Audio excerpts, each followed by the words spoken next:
love. What do you want? I want love. Meditate on the nest of a bird. Meditate on a grandfather and grandchild. Meditate on the blossoming dawn. Meditate on the sweetness of your flowing thought. The secret key. Love is the secret key that allows a human being to open the door of God. Where there is love, pure love, divine love, there is fulfillment. What is love? If love means possessing someone or something, then that is not real love. That is not pure love. If love means giving and becoming one with everything, with humanity and divinity, then that is real love. The world exists just because love still exists on earth. If this one divine quality left the world, then there could be no existence on earth. Let us love the one, the root of the tree. Then we shall see that the branches, the leaves, and the foliage of the tree also will feel our love. Truth is in all, but love is all. Love grows within. One first has to love oneself. Those who say, first love humanity, then think of yourself, are mistaken. Love, spontaneous love, must first grow inside. We cannot grow love in the supermarket or in the subway station. Love has to be grown here, deep within us. When we see and feel and become love, only then can we offer our love to the rest of humanity. When the real, the highest, the most illumined part in us comes to the fore, at that time we really love ourselves. We love ourselves because we know who we are. Love is not a kind of outer movement or action. Love is life. And life itself is spontaneous nectar and delight. You follow your heart's love. Your life's happiness will follow you. Your flower, beauty, reality. If you feel that you do not know how to love yourself, only feel that you have entered into a garden with many, many flowers, choose one flower that you like and go near it. Appreciate its beauty and smell its fragrance. Then just say to yourself a few times, how I wish I could be as pure and as beautiful as this flower. After 5 minutes, try to imagine that an infinitesimal amount of beauty from that flower has entered into you. Then gradually try to feel that all the good qualities you are seeing in the flower, its beauty, its purity, its fragrance, and so on, have entered into you and are inside you. Now remember how much you loved that flower and how much joy it gave you. At first, it had a separate existence, but little by little, you brought its beauty and reality inside your own body and inside your own heart. Then try to feel that you do not have a body, you do not have a mind, you do not have anything. Think of yourself only as that most beautiful flower. Because you have become that beautiful flower, you are bound to appreciate yourself and love yourself the way that you loved the flower. Secrecy's sacred door is now wide open. Ecstasy's satisfaction core will be all mine if I can love myself spontaneously. Increasing your love capacity. You can express and manifest love in the physical world through your pure meditation. When you are in your deepest meditation, try to feel your purest love. Then think of the person that you love. By concentrating on this person, you can inject your pure divine love into the person. By looking at a person with the eyes of your soul, you can manifest love in the physical world. Every day when you meditate, please say the word love before you start your meditation. When you utter the word love, try to feel that your arms, your legs, your eyes, and every part of you has increased its capacity. When you say the word love, you have to feel that your arms have become stronger, not to strike anybody, but to work for humanity. Then concentrate on your eyes and try to feel that you are using your eyes to see only good things in everybody. When you concentrate on your ears, feel that you want to hear only good things, encouraging and inspiring things. Each time you say the word love, concentrate on one of the parts of your body. Then afterwards, concentrate on your inner consciousness and try to expand it.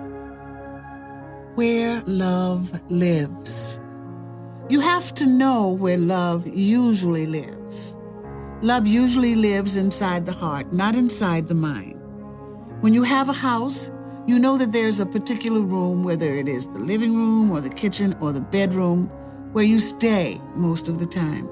You go to all the rooms, but most of the time, you are in one particular room. Love, most of the time, stays inside the heart. If I know that here there is water, I shall dig deep and find water. During my deep meditation, I clearly hear the voice of my soul ringing melodiously with celestial love. Love in action. You can be more receptive to the divine love if you can feel every day that your source is all love and that you are on earth to offer constantly, in thought and in action, the love that you already have. At every moment you have many thoughts, so you can offer love through each of your thoughts. And each time you do something, you can feel that this action is nothing but an expression of love. Right now, offering love through thought and action is of supreme importance in your life. While thinking and while acting, if you can feel that you are offering love to mankind, to the rest of the world, then you can be more receptive to the universal love. To serve and never be tired is love. Spontaneous expansion. Divine love is spontaneous. It is not something that we can build with bricks and mortar like a building. We see a flower and immediately we love the flower. We see a child and immediately we love the child. We love something or someone because we feel a magnetic pull from that person or thing. If we really love something, it means that we also have the capacity to love something else. Love is a kind of expanding capacity. As a child, today I love my mother and my father. Tomorrow, I love my brothers and sisters. Then when I go to school, I love my teachers. Gradually, I learn to love my town, then my province, then my country, then the whole world. But I start by loving one thing that is very close to me, and from there, my vision expands until finally I love the whole world. For a child, his mother is the whole universe. Then as he grows older, gradually his vision increases. That does not mean that he loves his mother less, but inside his mother, little by little, he learns to see the whole world. Love expands. Love magnifies. Love beautifies. And love unifies a seeker's heart. Break down the wall. Each moment, we see right in front of us a barrier between one human being and another, an adamantine wall between two people. We cannot communicate properly, wholeheartedly, and soulfully. Why? because we are wanting in love. Love is our inseparable oneness with the rest of the world, with the entire creation. We can break asunder this adamantine wall on the strength of our soulful love. When you see that a person's defects and bad qualities are so obvious, try to feel immediately that his defects and bad qualities do not represent him totally. His real self is infinitely better than what you see now. On the other hand, if you really want to love humanity, then you have to love humanity as it stands now, and not expect it to come to a specific standard. If humanity has to become perfect before it can be accepted by you, then it would not need your love, affection, and concern. Right now, in its imperfect state of consciousness, humanity needs your help. Give humanity unreservedly even the most insignificant and limited help that you have at your disposal. This is the golden opportunity. Try not to change the world. You will fail. Try to love the world. Lo, the world is changed forever. The same philosophy. If you have love for somebody, then you are not going to quarrel and fight with him. And if he has love for you, who will fight? It is because people do not have peace inside their hearts that they fight. If somebody inwardly feels that he is weak, he tries to cover up his weakness by showing aggression. He tries to show how strong he is. If I feel inwardly strong, I am not going to fight with you. And if you feel inwardly strong, you are not going to fight with me. A little child goes and pinches his older brother or strikes him. Why? He wants to show that he is stronger than his older brother. The older brother already knows that he is much stronger than his little brother, so out of compassion, he forgives his little brother. He says, "No, I do not want to fight with you." If we have peace, then we have love. And if we have love, then we have peace. Then where is the question of quarreling and fighting? All those who want to become good people share the same philosophy. Love, love, love. The waves of hatred night can easily be dissolved in the sea of oneness, love. The power of love. You may think that love is not a strong enough weapon, whereas hatred is like a sharp knife. No. The power of love is infinitely more powerful than the power of hatred, because when you love someone, at that time his divine qualities have to come forward. Let us say that someone has done something nasty to you. Then what do you want? You want to punish him and strike him. But after striking him, what will happen? In you, there is something called a conscience. That conscience will prick you. You will say, "What have I done? He has done something wrong, true, but now I have done something worse. Then in which way am I superior to him?" If you ever dare to fight against hatred, then there is but one weapon: love. Part and parcel. You must feel that your fellow human beings are part and parcel of your own existence. I have two eyes. If my left eye does not function as well as my right eye, do I become angry with my left eye and take it out of my body? Do I keep my left eye closed or cover it and say, "I will not let you see"? No, I simply accept my left eye as less capable than my right eye, but still as a part of me. When I have to look at something, I use both eyes, and the eye that is more powerful naturally does more work. You must regard the persons around you as limbs of your body. Without them, you are incomplete. You may feel you do not need them, but they also have their own role to play. Your thumb is much more powerful than your little finger, but the little finger also has its job. If you want to play the piano or type, You need all your fingers. God created the human hand with 5 fingers, and although some are shorter and weaker than others, all are necessary for the hand to be perfect.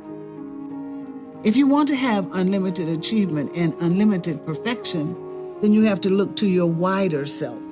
You have to love humanity and accept humanity as your own, very own. For it is only by accepting humanity as part and parcel of your own life, and by perfecting humanity with your own illumination, that you can fulfill yourself. Be universal in your love. You will see the universe to be the picture of your own being. Human love, divine love. You can consciously give pure love to others if you feel that you are giving a portion of your life breath when you talk to others or think of others. And you are offering this life breath just because you feel that you and the rest of the world are totally and inseparably one. Where there is oneness, it is all pure love. At every moment, we have to be very careful whether it is human love or divine love that has entered into us or is operating in and through us. If we give someone something and then expect something in return because we feel that the person is under an obligation to give us something back, this is human love. But if we can do something unconditionally, that is divine love. In divine love, we give for the sake of giving, and we feel it is up to the other person whether to give us something back or not. This is unconditional love. This is divine love. If somebody asks you for your kindness, do you know what you give to that person actually? You give him your extraordinary love power. Inside, not outside. How can we acquire true love for humanity? In order to love humanity, we have to go to the source. The source is not humanity. The source is divinity. If we can go to the source and love divinity, then we see that divinity is not something apart from our real existence. When we love ourselves divinely, not emotionally or egotistically, we love ourselves just because God is breathing inside us, because God wants to fulfill Himself in and through us. If you are fully aware of this truth, then you will see humanity inside you. Humanity is not around you or outside you. It is inside you. If you become one with your divine existence, then you will see that inside you is the entire humanity. Whatever is inside you is yours. Whatever is outside you is not yours. You can help to fulfill and illumine only that which is inside. So you have to feel that humanity is inside you. Then you will be able to help humanity truly and effectively. I shall now call myself. I shall now call in the forest of my heart, seeing myself. I shall love myself and love myself. I shall be my own quest, my absolute wealth. The journey of light supreme will commence in the heart of freedom. Playing in the mud. In divine love, there is protection. A little child may be tempted by the world. He is standing in front of a pool, watching a kite. He is holding onto his mother's hand, but he becomes so excited that he lets go and falls into the pool. But if the mother holds the child, there will be no possibility of the child's dropping into the sea of ignorance. If the temptation world attracts the child, and if the child is holding on to the mother, he may fall. But if the mother is holding the child then the child will not be able to enter into the world of temptation. So this is how divine love saves. In the divine, there is always security and certainty. Only through love do we become one. The moment we are afraid of someone, his reality and our reality become separate. A child does not need reverence. He does not have to show reverence because he knows he has love, which is infinitely more effective. A child does not have to go and touch his father's feet every second. No. The moment he shows his father his love, his heart, that is enough. When a child is playing in the mud and suddenly he is called, he is not afraid that his mother will beat him because he is dirty. He will go running to his mother, and she will immediately take his dirt, his filth as her very own. She will wash him to show others that her son is also very clean. We have to take God like that.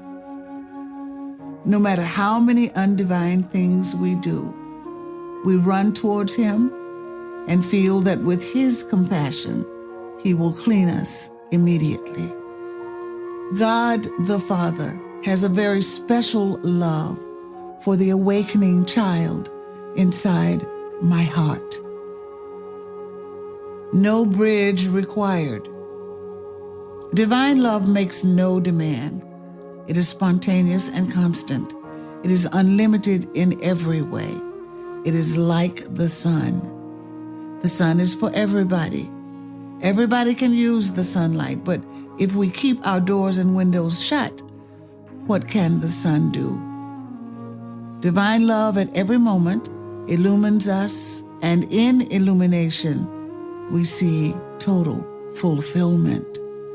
In divine love, there is no possession, only a feeling of oneness. This oneness can enter into an animal, into a flower, into a tree, or even into a wall.